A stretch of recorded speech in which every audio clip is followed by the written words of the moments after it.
کیا تو زمین میں اسے نائب بنائے گا جو اس میں فساد پھیلائے گا اور خون بہائے گا۔ آخر فرشتوں کو کیسے پتا تھا کہ یہ آدم جسے اللہ اپنا خلیفہ بنانے والا ہے وہ فساد کرے گا اور خون بہائے گا؟ یقیناً انہوں نے ایسے واقعات پہلے دیکھ رکھے ہوں گے۔ اگر آپ سوچتے ہیں کہ آدم سے پہلے زمین پر جنات آباد تھے تو یاد رکھیں جنات فساد تو پھیلا سکتے ہیں مگر خون نہیں بہا سکتے، کیونکہ وہ ایسی مخلوق ہیں جو آگ سے بنی ہے، نہ کہ گوشت، پوست اور ہڈیوں سے۔ فرشتوں نے اپنی رائے آدم علیہ السلام سے بغض کی بنیاد پر نہیں دی، کیونکہ وہ بغض جیسی کثافتوں سے پاک ہیں۔ انہوں نے اپنی رائے مشاہدے کی بنیاد پر دی، کیونکہ وہ یقیناً ایسی مخلوق کو دیکھ چکے تھے جو گوشت، پوست اور ہڈیوں سے بنی آدم کی طرح تھی اور زمین پر خون ریزی کر چکی تھی۔ شیخ صدوق نے اپنی کتاب خصال میں امام جعفر صادق علیہ السلام سے ایک حدیث نقل کی ہے۔ آپ فرماتے ہیں جب اللہ نے زمین پیدا فرمائی تو اس میں 7 جہان بنائے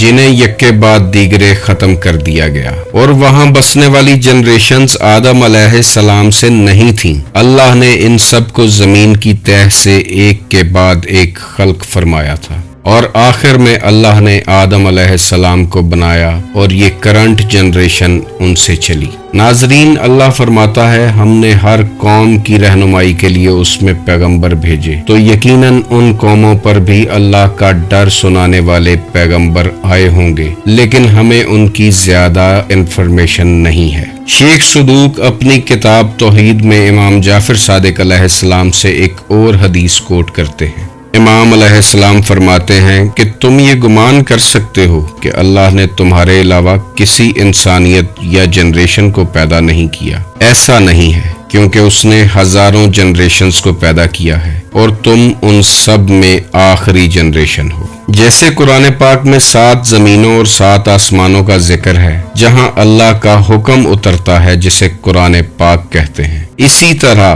امام جعفر صادق علیہ السلام کی ایک اور حدیث ہے۔ اللہ نے 12,000 جہان خلق فرمائے ہیں جن میں ہر ایک 7 آسمانوں اور 7 زمینوں سے بھی بڑا ہے۔ ان سب جہانوں میں رہنے والے لوگوں میں سے کوئی ایک بھی گمان نہیں کرتا کہ اللہ نے ان کے علاوہ کوئی اور مخلوق بھی بنائی ہوگی۔ یہ حدیث اس بات کی تصدیق کرتی ہے کہ آدم علیہ السلام کی نسل کے علاوہ بھی انسانی نسلیں موجود ہیں۔ امام علیہ السلام کے مطابق اس آدم سے پہلے ہزاروں آدم اور ان کی ہزاروں جنریشنز ہو گزری ہیں۔ اب چلتے ہیں قرآن پاک میں موجود سورہ ہجر کی آیت 26، 27 اور 28 کی طرف، جس میں واضح دلائل موجود ہیں جو فکر کا ایک نیا دروازہ کھولتے ہیں۔ اللہ فرماتا ہے اور بے شک ہم نے انسان کو خشک بجتی ہوئی مٹی سے بنایا جو ایسے سیاہ گارے کی تھی جس سے بو آتی تھی۔ اس آیت میں انسان کی تخلیق بتائی جا رہی ہے، لفظ انسان واضح ہے۔ اور اگلی آیت میں اللہ فرما رہا ہے اور ہم نے اس سے پہلے جنات کو بغیر دھوئیں والی آگ سے پیدا کیا۔ یہاں جنات کی تخلیق کی بات ہو رہی ہے۔ آیت 28 میں اللہ فرماتا ہے اور یاد کرو جب تمہارے رب نے فرشتوں سے فرمایا کہ میں ایک آدمی کو بجتی ہوئی مٹی سے پیدا کرنے والا ہوں جو مٹی بدبودار سیاہ گارے کی ہے۔ اس آیت میں جس کو تخلیق کیا جا رہا ہے وہ بشر ہے۔ عربی اتنی فصیح و بلیغ زبان ہے کہ دوسری زبانوں میں اس کا 100% درست ترجمہ کرنا ممکن نہیں ہے، اسی لیے قرآن پاک کی ڈھیروں تفاسیر لکھی جا چکی ہیں۔ اللہ نے یہاں انسان اور بشر 2 الگ الفاظ استعمال کیے ہیں جس میں عقل والوں کے لیے نشانیاں ہیں۔ شاید یہاں 2 الگ کریشنز کی بات ہو رہی ہے۔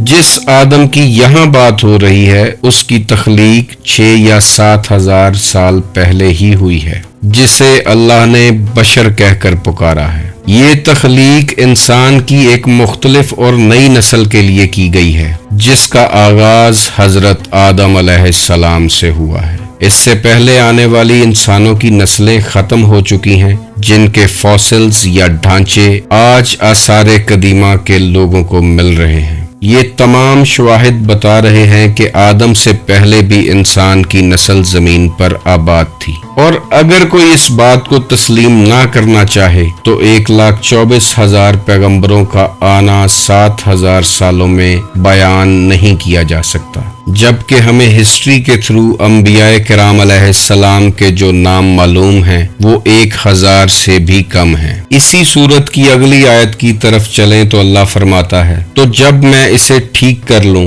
اور میں اپنی طرف کی خاص معزز روح اس میں پھونک دوں تو اس کے لیے سجدے میں گر جانا۔ یہ ہے وہ آدم جس میں اللہ نے اپنی روح پھونکی تھی، یہی وہ آدم ہے جسے عظمت والا علم الاسماء عطا کیا گیا تھا، اور یہی وہ آدم ہے جسے ابلیس نے سجدے سے انکار کیا تھا۔ پہلے آدموں کو سجدہ کرنے کی شاید ضرورت نہیں تھی، کیونکہ ان کے پاس عظمت والا علم نہیں تھا جو اللہ نے اس آدم میں رکھا تھا۔ یہی وہ آدم ہے جس کو وہ خاص امانت سونپی گئی تھی، جس کا قرآن پاک میں ذکر ہے کہ وہ امانت جسے آسمانوں، زمینوں اور پہاڑوں نے اٹھانے سے انکار کر دیا تھا۔ اسی آدم کی فطرت میں معرفت الہی کا بیج رکھا گیا تھا، اور سب سے بڑی بات کہ اس آدم کے اندر اللہ نے نور محمدی صلی اللہ علیہ وآلہ وسلم رکھا، اور اسی آخری آدم کی نسل سے آخری نبی علیہ السلام تشریف لائے، اور نبوت کا سلسلہ بھی آخری آدم کی نسل میں ختم ہو گیا۔ اللہ قرآن پاک میں فرماتا ہے، اِنَّا لِلَّهِ وَإِنَّا إِلَيْهِ رَاجِعُونَ، بے شک ہم اللہ کے لیے ہیں اور ہمیں اسی کی طرف لوٹنا ہے۔ یہ اتنا بڑا گفٹ ہے جو اس امت کو دیا گیا ہے۔ انسان جب پیدا ہوتا ہے تو وہ معرفت الہی کا بیج اپنے سینے میں لے کر یہاں آتا ہے، اور جب وہ بیج خوش قسمتی سے پھوٹ پڑتا ہے تو انسان شریعت، طریقت، حقیقت، معرفت کے راستوں سے ہوتا ہوتا دیدار الہی تک پہنچ جاتا ہے، یعنی جہاں سے آیا ہے وہاں واپس چلا جاتا ہے۔ یہی ہے انسان کا اللہ کی طرف لوٹنا، یہی ہے وہ فضیلت جو صرف اسی آدم کو اور اس کی اولاد کو عطا کی گئی۔ یہی ہے وہ علم جس کے بارے حضرت علی علیہ السلام نے فرمایا، جس نے خود کو پہچانا اس نے اللہ کو پہچانا۔ یہی وہ راز ہے جو انسان کے اندر دفن ہے، اور اس راز کو کھوجنے انسان اس دنیا میں آیا ہے۔ اللہ آپ کو اور مجھے خود کی پہچان کرنے کی توفیق عطا فرمائے۔ آپ خوش رہیں، آباد رہیں، اور رحمت خداوندی آپ کے گھروں پر سایہ فگن رہے۔ اللہ حافظ۔